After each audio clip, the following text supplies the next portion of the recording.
वो उनकी शादी की सालगिरह का दिन था। राहुल और रीना एक दूसरे से नाराज थे। कुछ देर पहले दोनों में किसी बात पर जोरदार बहस हुई थी और ये नाराजगी उसी का ही नतीजा थी। दोनों की शादी को 5 साल हो चुके थे। इन 5 सालों में उनका प्यार धुंधला पड़ने लगा था। प्यार की जगह शिकायतों ने ले ली थी।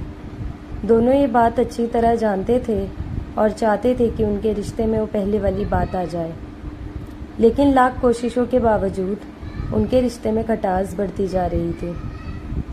उस समय राहुल बालकनी में खामोश खड़ा था। रीना उसके पास आई और उसे एक डायरी देते हुए बोली, मैं इन रोज़ रोज़ के झगड़ों से तंग आ चुकी हूँ। ज़रूर हम दोनों में कुछ खामियां हैं जिन्हें हमें दूर करना होगा, तभी हमारा रिश्ता बच पाएगा। मैं चाहती हूँ कि अगले 1 साल में तुम्हें मुझ में जो भी कमियाँ दिखाई पड़े वो तुम इस डायरी में लिख देना। मैंने अपने लिए भी एक ऐसी ही डायरी ले ली है जिसमें मैं तुम्हारी कमियाँ लिखा करूँगी। अगले साल अपनी शादी की सालगिरह के दिन हम एक दूसरे की डायरी पढ़ेंगे और उसमें जो भी कमियाँ लिखी होंगी उस पर चर्चा करेंगे और उन्हें सुधारने की कोशिश करेंगे। राहुल तैयार हो गया। वक्त गुजरता गया और 1 साल बीत गया। शादी की सालगिरह आ गई। दोनों एक दूसरे के सामने बैठे हुए थे। पहले रीना अपनी डायरी राहुल की तरफ बढ़ाती। राहुल डायरी के पन्ने पलटने लगा।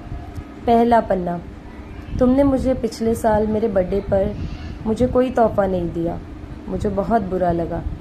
तुम्हें तोहफा देना चाहिए था। दूसरा पन्ना, जब मेरी मम्मी डैडी हमारे घर आए थे तब हमने मूवी देखने का प्लान बनाया था, लेकिन तुम उस दिन ऑफिस से देर से लौटे। मम्मी डैडी के सामने मुझे नीचा देखना पड़ा। तुम्हें वादा निभाना सीखना होगा।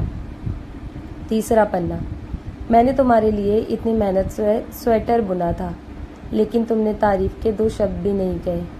क्या मैं इस काबिल भी नहीं? इसी तरह डायरी के सारे पन्ने भरे हुए थे। राहुल ने जब डायरी पढ़ ली तब रीना बोली, मुझे लगता है कि अब से तुम ये गलतियां नहीं करोगे। राहुल ने हाँ में सर हिलाया। फिर रीना ने राहुल की डायरी ली और पन्ने पलटने लगी। पहला पन्ना खाली था, दूसरा पन्ना भी खाली था, तीसरा पन्ना भी खाली था। रीना ने देखा कि डायरी के सारे पन्ने खाली हैं। वो नाराज़ होते हुए बोली, तुम मेरे से एक बात भी नहीं मान सकते। मैंने साल भर कितनी मेहनत से पूरी डायरी लिखी और तुम एक पन्ना भी नहीं लिख सके। राहुल ने कहा, आखिरी पन्ना खोलो, उस पर मैंने सब लिख दिया है। रीना ने आखिरी पन्ना खोला और पढ़ने लगी। उसमें लिखा था, डियर, चाहे तुमसे जितनी शिकायतें करूं, तुमसे जितनी बहस करूं, सच ये है कि मैं तुम्हारा दिल से आभारी हूँ, क्योंकि इतने सालों में तुमने मुझे और मेरे परिवार को बहुत प्यार दिया है। इसलिए इस डायरी में लिखने के लिए मेरे पास कुछ नहीं है। ऐसा नहीं है कि तुम में कोई कमियां नहीं, लेकिन तुम्हारा प्यार, समर्पण और त्याग के सामने वो सारी कमियां बौनी हैं। हज़ारों कमियां हैं मुझ में, इसके बावजूद तुम मेरी परछाई बनकर हरदम मेरे साथ रहती हो। भला अपनी परछाई की भी कोई कमी निकालता है? तुम जो हो, जैसी हो, मैं तुम्हें बहुत प्यार करता हूँ और इसी तरह तुमसे लड़ते झगड़ते और प्यार करते अपनी सारी ज़िंदगी गुजार देना चाहता हूँ। उम्मीद है तुम मुझे और मेरे परिवार को यूं ही प्यार करती रहोगी। ये पढ़कर रीना की आंखों में आंसू उमड़ आए। उसने उसी समय अपनी डायरी राहुल के हाथ छीन ली और उसे जला दी, साथ में वो सारी शिकायतें भी जो इतने सालों से उसके मन में दबी हुई थी।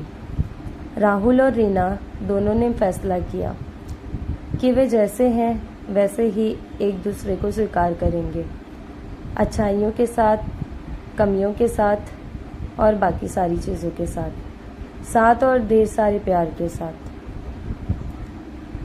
जी हाँ दोस्तों, यही तो है असल मोहब्बत और इसे ही कहते हैं असल मोहब्बत। धन्यवाद।